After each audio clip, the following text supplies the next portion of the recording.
Para risang amor pengrat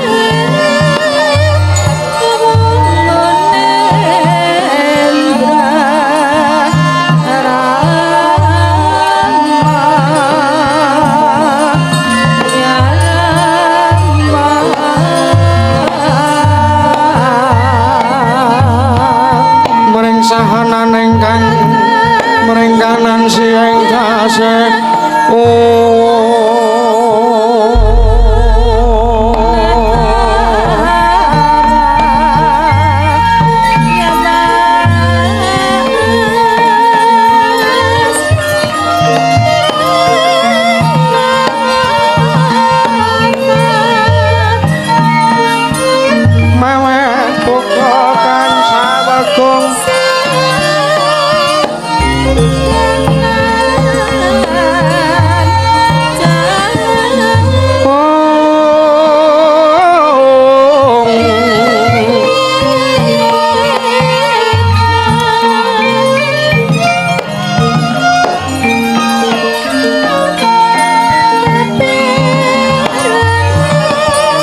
sering telahan yemang kanan mamuju ing ngemang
wilahing awit namastu purnomo sidong awit namastu silat mriki wang jagat karono sirang tunduk kawisisaning disana sono sinawung nanganing kulopo estu mangsih lestantun lampahing Buddha sinantun tutur kadul-tulat Wiradeng Paradya Winorsita upama prameng Niskara Karantadya dumiying jaman Purwa mangga tekap masananing kubita tawung renggeng pralambang matumpa-tumpa marma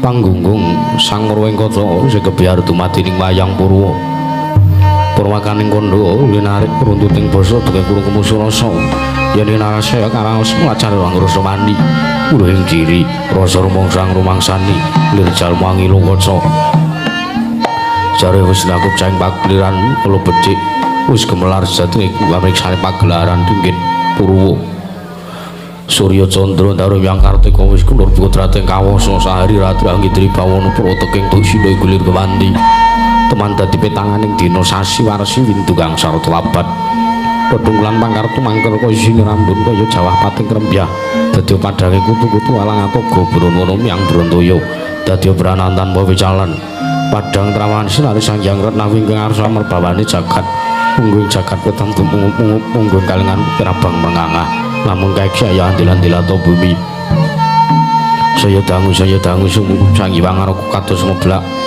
kanan grene ngabang esmu jenar kaperbawan sinari Sang Hyang Basanta tanem to katone ruya-ruya amangku gunung ingkang biru moyo-moyo pucing gunung Kinimulan kendanu kasih ing Prabansana lenggat lenggut nganti kaya gunung Wakuda mega tanut tawis dangu soleh kawula dasih telura swangupya buku karep Tegal sawahe pangluhur silur datanana pedhote sinambi sesendonan sesindenan mikul garul kune anggiring raja kayane sawenana pirembagan Samarwangi Sang Hyang Araku saya dangu saya inggil kados sinari jagat wis katon meluk dumugi kiblat papat lur kidul wetan kulon sinaring jagat kang sing biyudara bodhi jabur kuwung paredatan wonten ing ngawadani kuwing murut sing atas angin puniki garis 100 lanantung kalih 1000 jangkep tenaga kronon garing atas angin temati saking pulo-pulo bepanjaran sinasapan koyo benawi trampi ombak samudra binang langut kang tanpa pakut pegating paninggal kapan tu uruting Cakrawala wane-wane cokong wis sawane keneping jurang corong kenepung gosirung kinarus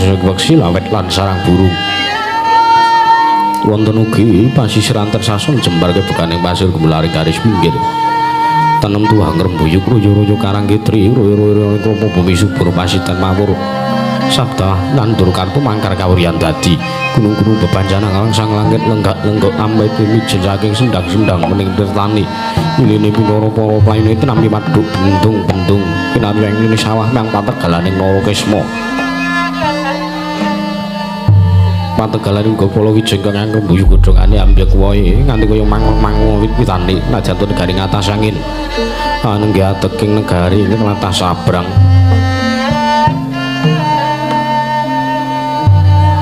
polo kendemolo simpar polo gumantung sadotan kunci cinawi duk langkah maweh sarasaning diri ngoni ngaraja kaya tewen sansaya ngrembaka lamun mangaglaring mangunan lamun wanci sarap sore samya mulih marang kandange dewi-dewi datan ana carane kandhang anggunan sing malang labet tebi saking tidak Durjana cuti samya sak iyek saeka kapca karo luhuring nusa bangsa tuwin negari ngatas angin wana ngimbangi gunung anggung rinuksa mleh lestari urun tumurun rah tumrah sadya dadi guru-guru kaning kegungan langgung-langgung lamun tinali disamut-samut ing sesanggeman sepen tebi saking tindak sansuy sinansuya wada winodananing mumat sinamatan daya dirayan suwi-suwi mapan sedading jeciban kang pinuji temah mawujud manunggaling cipta rasa karsa babar karya pingin binasake negari ngatas angin kok semana agi mancik marang jaman kencana panjang munjung pasir pawukara jinawi kemari pakarta tata turarja dasar guru kang gedhe gori padang jagati durku setur tatu kuncarane turta kasus suring manca praja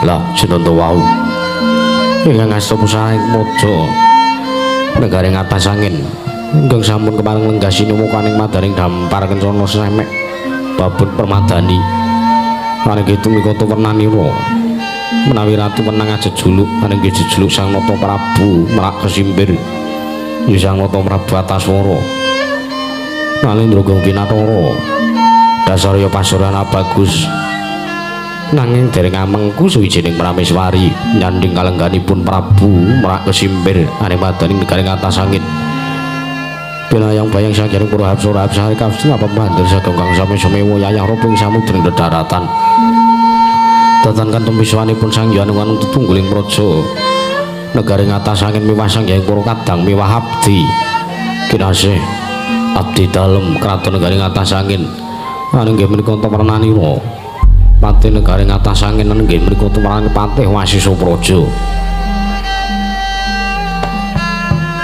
dasarya olah pratitis olah pranata Sang Hyang para kawula menika dadi wakiling nata nalika semanten kemareng lenggah siniwaka saha ngabiyantar marsani Sang Prabu Merak Kesimpir anenggih lenggah ugi wonten ing wingging anenggih menika ingkang minangka dedeging batur pangembateng catur ingkang tansah nulat lan ngemong marang Sang Prabu Merak Kesimpir anenggih menika Tamrananira Panakawan anenggih Sang Kilurah Togog ya Kilurah Catugara ya Tejamaya ya Tejamantri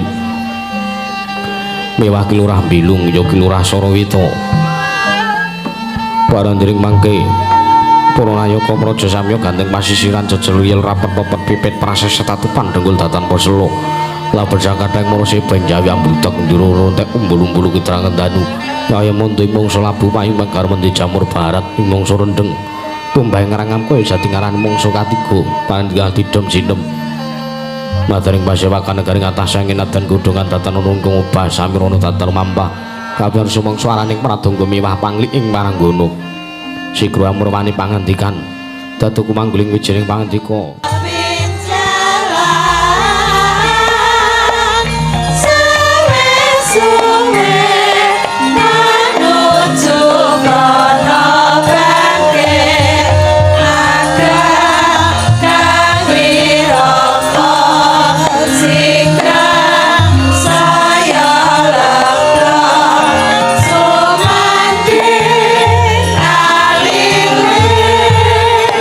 Kunjaya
tata trapsilanera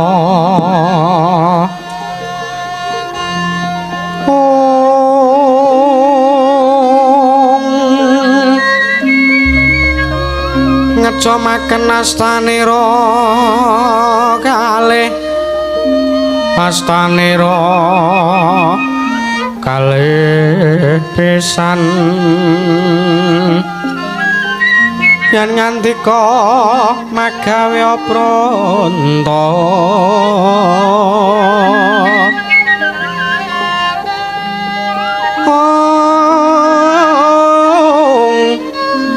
lan ngandika magawe pranta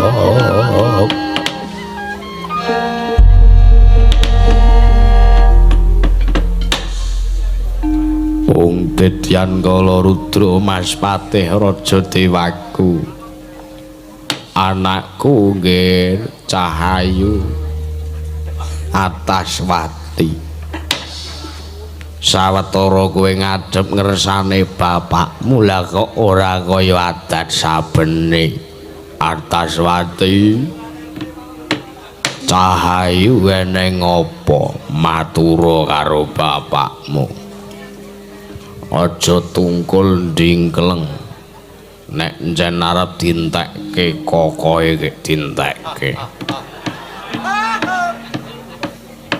ora mijeti layar gepeng wae Ataswati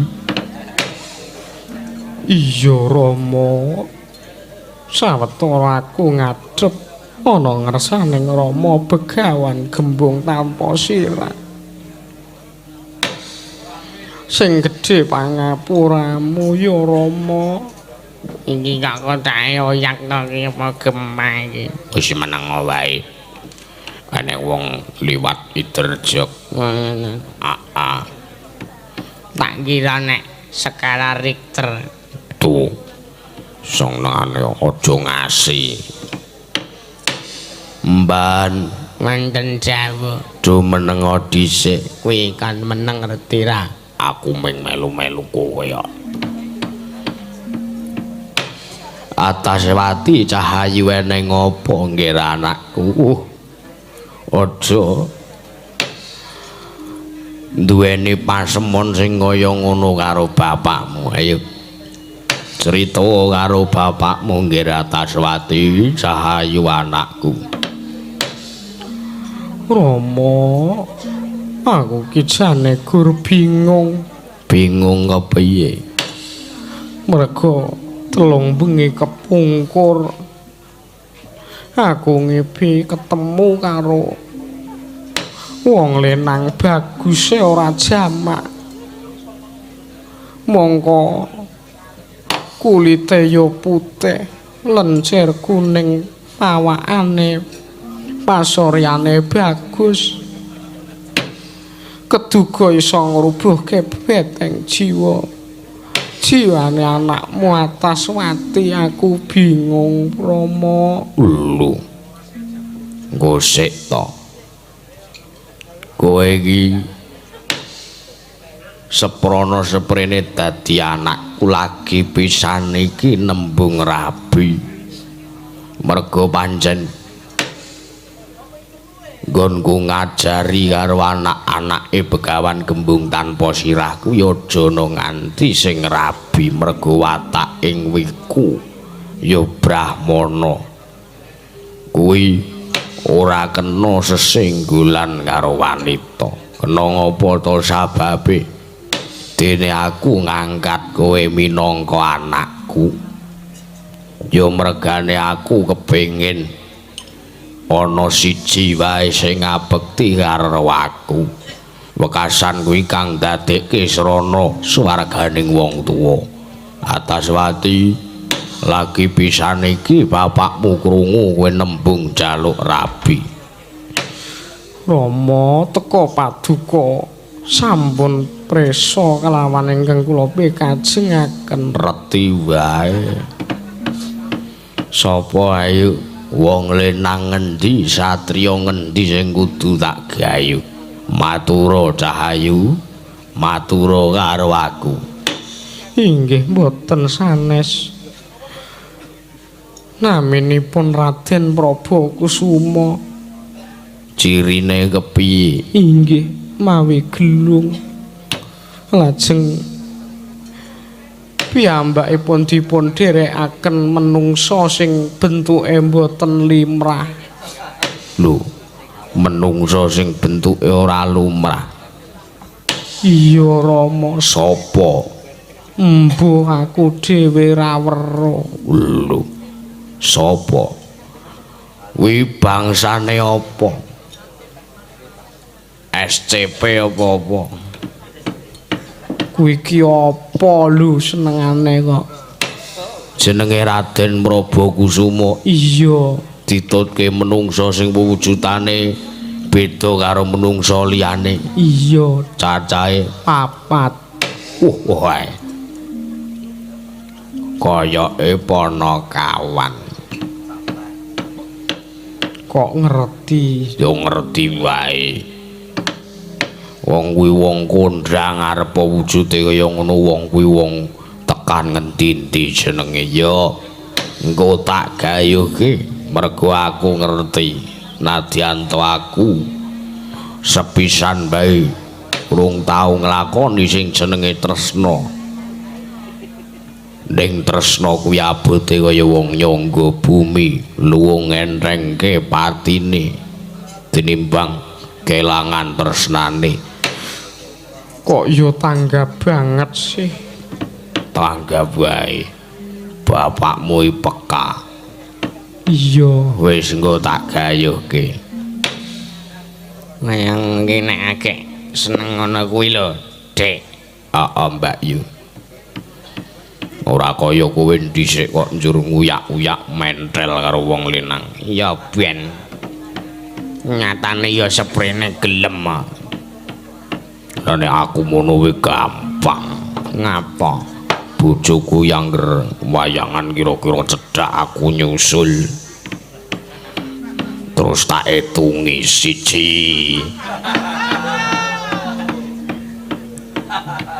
Kowe iki ya ngono kuwi Sangka tresnaku. ya pancen kudu ngono Dik. Mulane lah Dik, ayo to kae. Matur nuwun Rama wis minangkani kekarepanku. Wis iki kaya ana arep ana daya sing nekani pertapan kene Ataswati. Pandhita kang kinarya wangsit pindha gombang ngajaping tawang.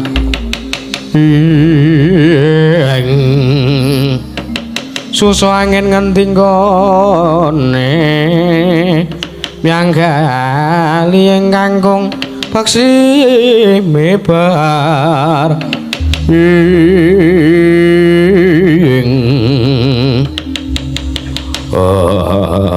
Ngantos paripun ingkang sami Mbalwacana Cetha Wasis lan lantip panggraitanipun Sang Begawan Gembung tanpa sirah eling-eling pandhita sing datan ingkang saged mangertosi saderenging winarahan inggih menika praptane Patih Negari Ngatasangan inggih menika pun Sang Patih Wasis Supraja peper-pepeh miyah saking para cantrik mangwi sungguh seneng saring Sang Begawan Gembung tanpa sirah.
sumbar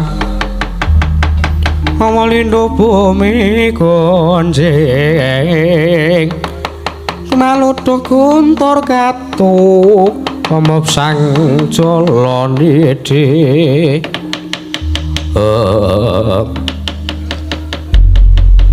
Uladala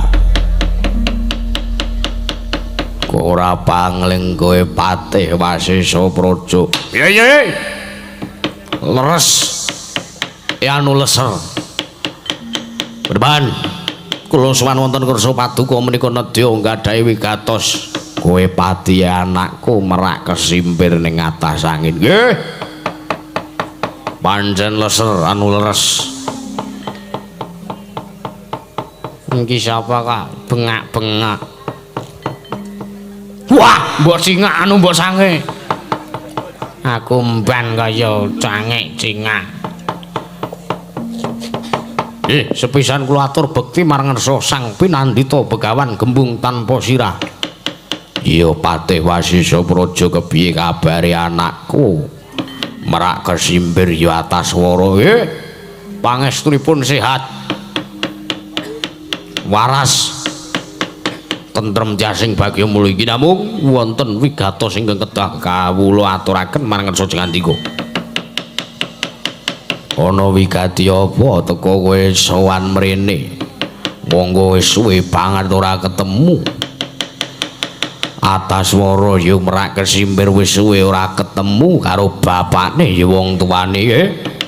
Kula ingkang dipun utusi ingkang dipun utus pados sowan wonten ing mriki atur sebuah nawala. Selembar surat ingkang kedaden surasa marang Ngersa Jengandika Sang Pinandita.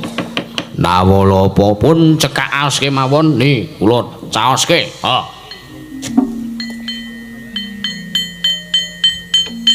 Iki nggih. Ladala.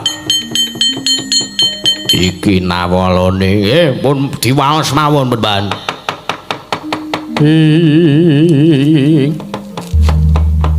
Tan samar pamoring sukma sinakma ya winah yang asape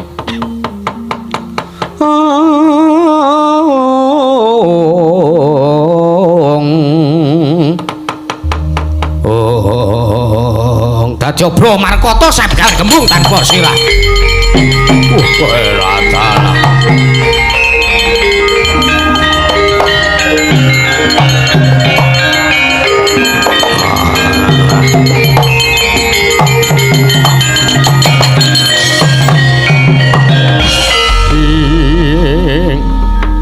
Agatri sang kapirangu linanggul kinempet kempet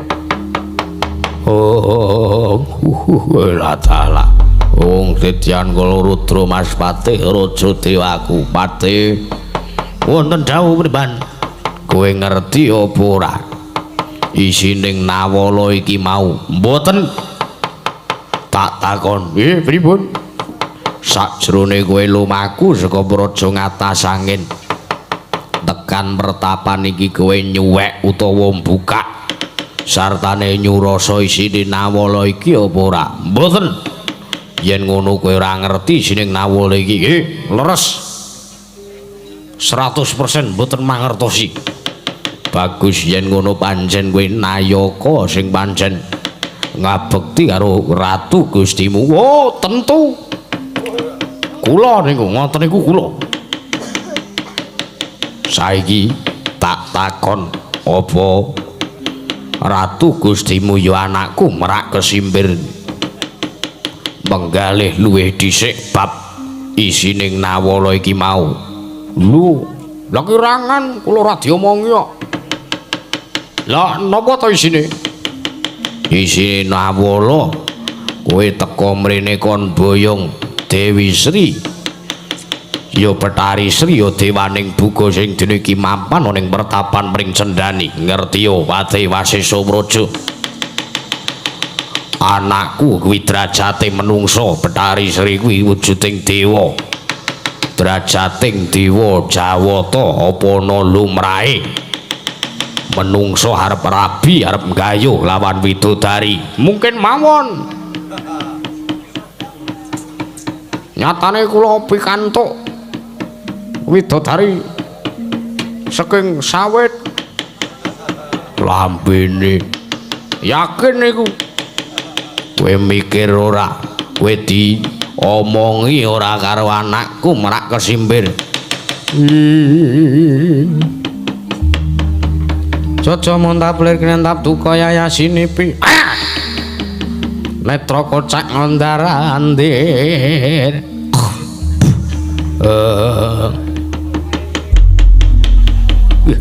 pancen tak jarak berban mangerti yo sayekti aku wis ngerteni isine Nawala kuwi mergo sisik dhewe sing ditarini rembug aku sing ditarini rembug kepiye munggo yen to sinuwun merak kesimir arep nggayuh Dewi Sri kepiye kuwi sing ditareni aku ya sarujuk wae tumuli aku sowan mrene mergo aku pancen didhawuhi diutus supaya atur Nawala kuwi saiki kowe nek isih manut karo aku kowe bali ning negara ngatas angin malah teko kowe malang ngrik ngilangi tata krama karo Begawan Gembung tanpa sirah ayo baliyo elingno karo anakku merak kesimbir nek isih gelem tak aku anak aja nggayuh Betari Sri omonga yen aku saguh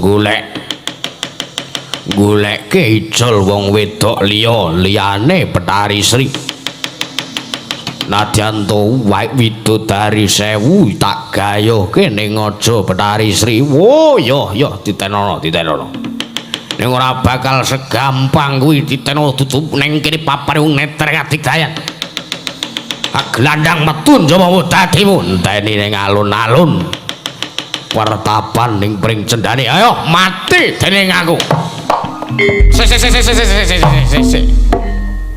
iku wis nesu lho iki mati dening tundlep arak reng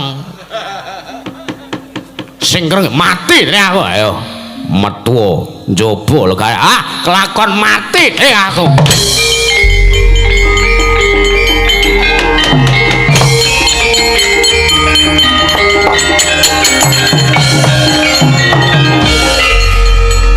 Rama kae piye ora sambok urusi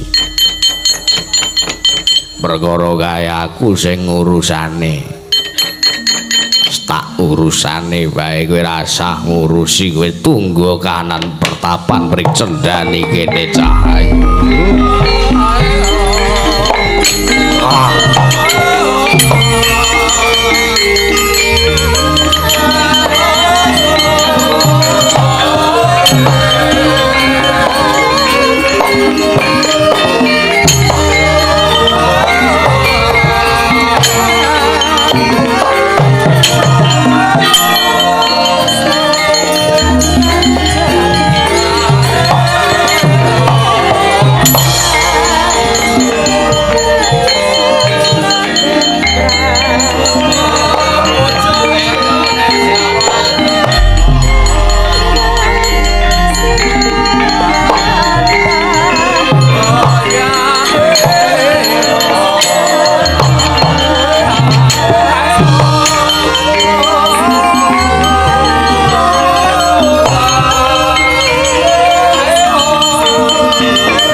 ngawur mangawur rahan ora tekan tengarane ngajuret Agung makuru kongso tetekatya butula Purwanjriting turangga esti rakata ingkang tojo lelayu sabet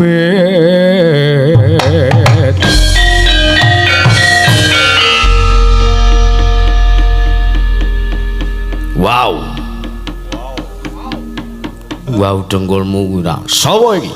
Cantrike penemban gembung tanpa sirah. Kowe sapa? Siwak. Kowe. Wah. Arep ngundurke patih Wasi Sopraja. Iya. Eneng kene papane wong neter katigdan tak ajangi jembar dadaku. Tamenge dudu gigirku, tamenge. Wah, babu arep apa? Ora ngopo-ngopo. Lho. Njur piye nek ngono mati dening aku. Remuk poteng kandhang Singalena prapting balis patih Wasi Sopraja.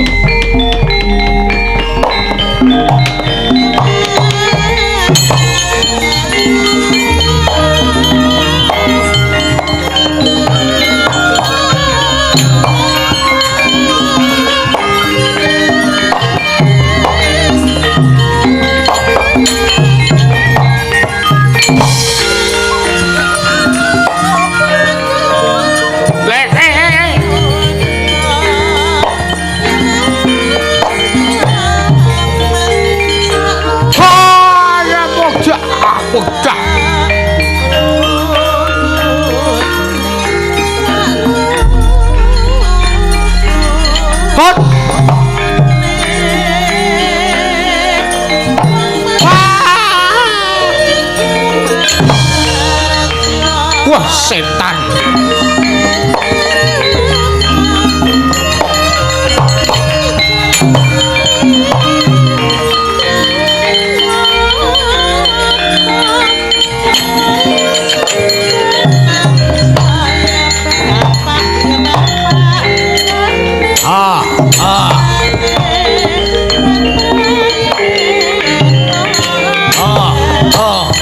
Hush!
Sambatoe. Sandak pe. Yung.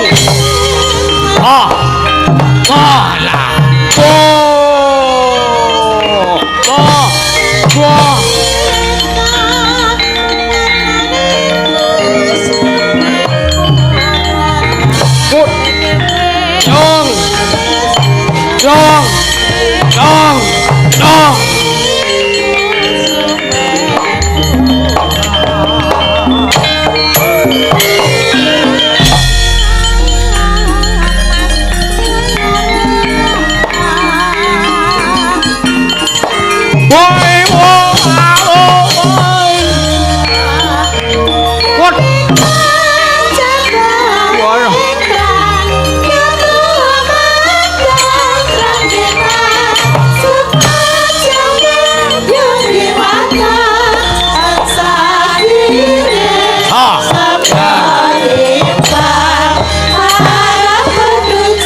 Woi alah.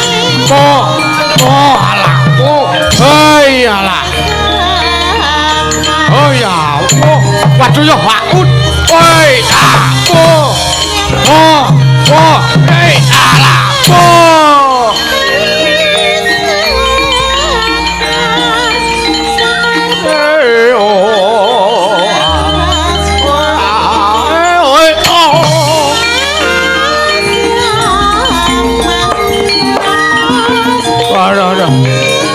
Wis. Tenono e.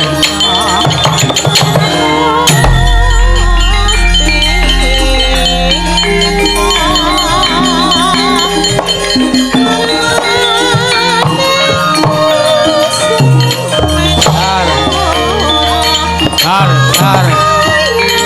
Hut. Ah. Hut. Dar. Oh ya. Hut.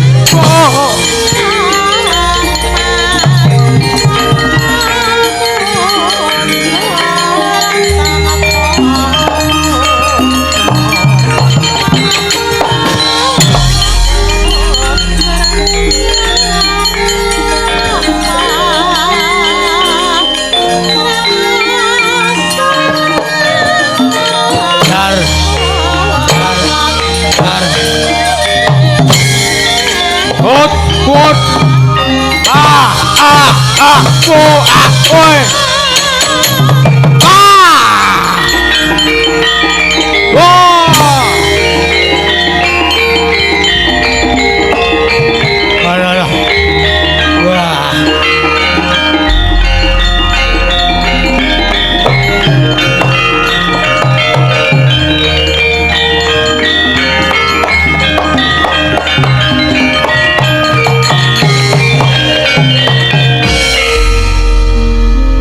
Keparat murang tata tung jrat.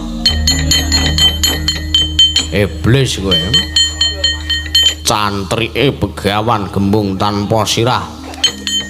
Ngidek-idek mripatku biyuh. Gigit siung pengapit mbah dadimu.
Murite tak ajar gurune ra trima.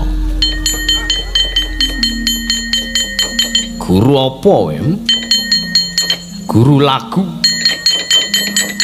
Wah, edan kowe mulasara karo Candrika. Saiki wis karo tak cokot siung pengapit dhisik kowe. Ah!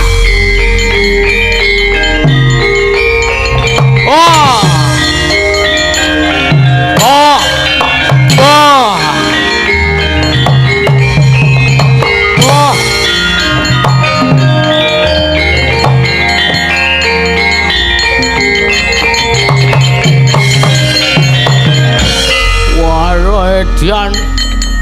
Edian penembuhan aku culno ora arep tak culke. Ai. Wah.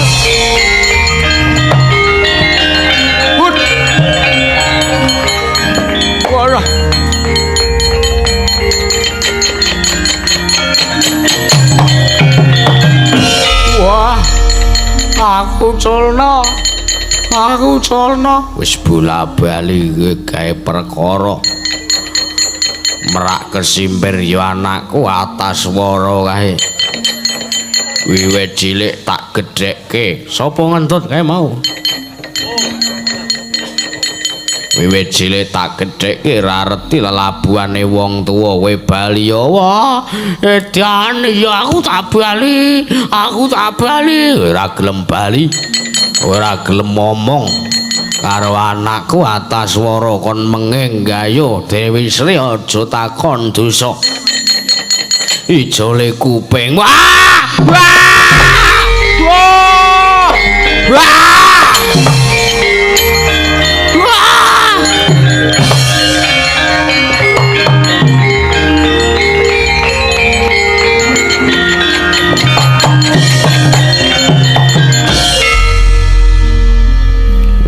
nek ora nggugu ngerti kandhani diiris wae kupinge ora kanggo aja takon dosa janji kowe wani ganggu gawe kelawan bapane Petari Sri obrak-abrik negaramu atas swara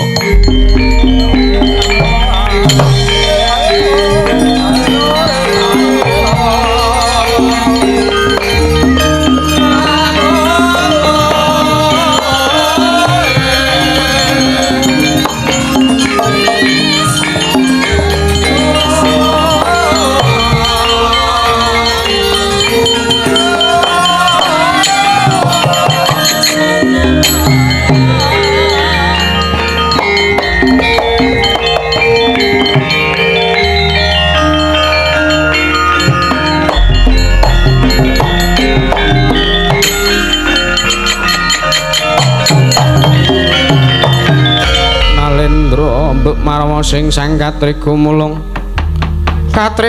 mangrompahing wadya kurada kura reka kiri-kiri oh kogok nun seprono suwene seprono seprene suwene nggonku ngenteni karo Patih Wasisa Praja lah kok ora ndang bali menyang negara ing atas angin lah nggih dintesa mawon entosi mawin nggih paling kepencut apa lah kirangan monggo aku selak ora sabar ngrungokke dawuhe Bapa Begawan Gembung tanpa sirah sing ngeparengke aku dhaup karo Betari Sri. Ya ampun mboten sah duweni ekspektasi sing terlalu tinggi. Nggih nek gur malah njeglek jenengan ora kelakon tresnane malah gur gantung ning nggon wit kacang. Lambemu. Ya lakon ki warna-warna. Ha iya. Aku mambu ST.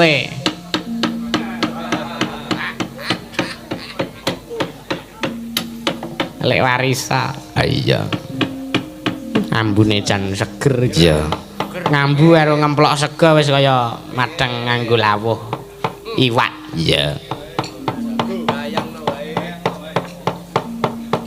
Aku suwe ngenteni praptane Patih Wasisa Praja lah kok kumesar penggalihku to Gok Bondo. Mboten sah mikire sing werna-werna ndak gur nyiksa raga nyiksa atine jenengan nyiksa pikire jenengan ku ndak gur ora seger madang lambunge kumat engko dadak mresake dadak golek silian ambulan.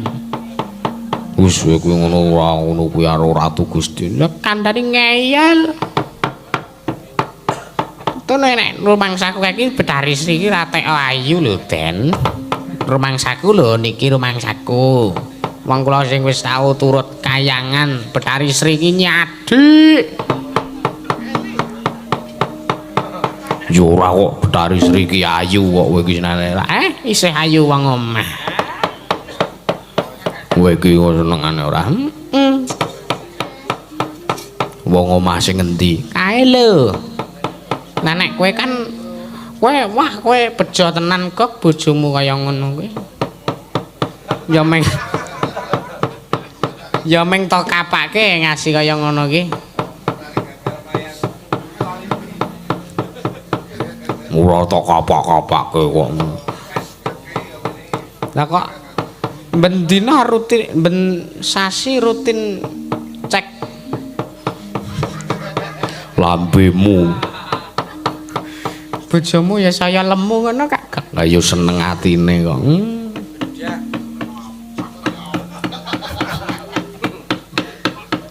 Kayak wis anggere sing penting aku angger njaluk amplop kotong tak tulisi. Tak foto tak kirim ke bojoku wis ora diumreng-umreng. Iya. Ngger takoni isine pira Mas ki 50. Mangka pira? 1 juta. Sing 950 tak pek.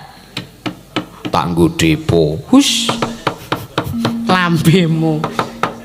Iki kak seneng-seneng isih seneng kaya ngono. Ora aku gumun bojomu kan dhisik to apake. Ate iso gelem karo kowe. Oh, kuwi 1 pasti, 2 jodoh, 3 kewahyon.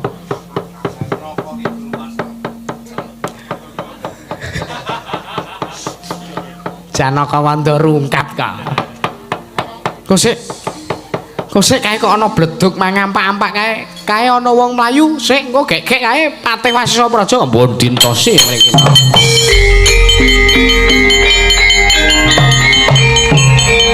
Wah.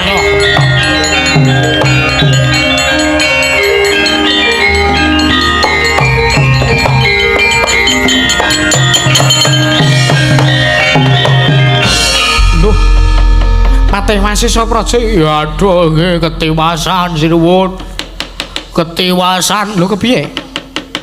Kepiye lah kok godres getih kupingmu. Waduh kula bingung. Wekasan kula rikala semanten kula sampun sowan ngarsanipun ingkang Rama iki Sang Begawan Gembung Tanpa Sirah. Wonten menika kula sampun ngaturaken awala dipun surasa tumuli Sang Begawan Gembung Tanpa Sirah duka. Kula rekane arep nandingi kridane Begawan Gembung Tanpa Sirah kula malah diperung kuping kula. Pun mboten sanggaya Betari Sri. Waduh dadak totoh nyawa edan iblis lanat. Begawan Gembung Tanpa Sirah arep wani karo aku kowe.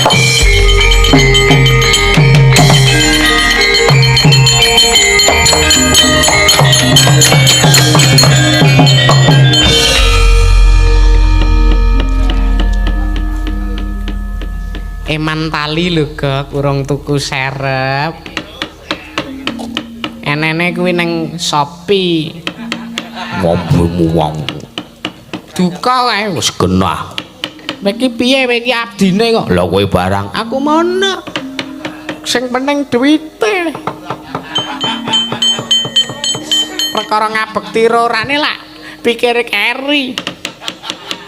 piye kae lho. Wis kan atutna Gok. Aku tak melu wae saka mburi kintil bokong. Aku tak ngintil kowe saka mburi. Waduh kae ketiwasan ning kanae. Wis tutke wae.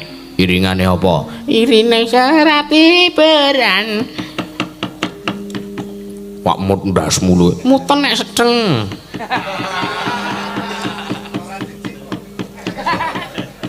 Ndasku ki ketoke awakku cilik ning asline ukuran sirahku gedhe. Pira? Swidak. Wah. Gedhe ndasmu ngono kae. Gedhe. Ndas penjaiponge gedhe. Soalnya gresing dimpake tangane iki sirahe terus mapeng peng pernining pernono. Saya gedhe. Lah iya.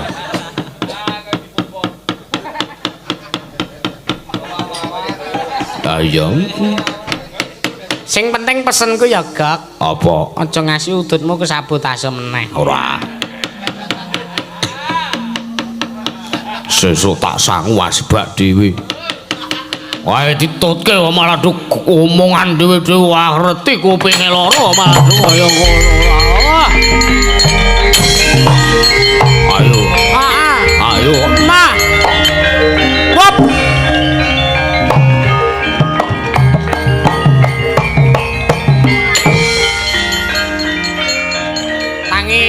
Tangi.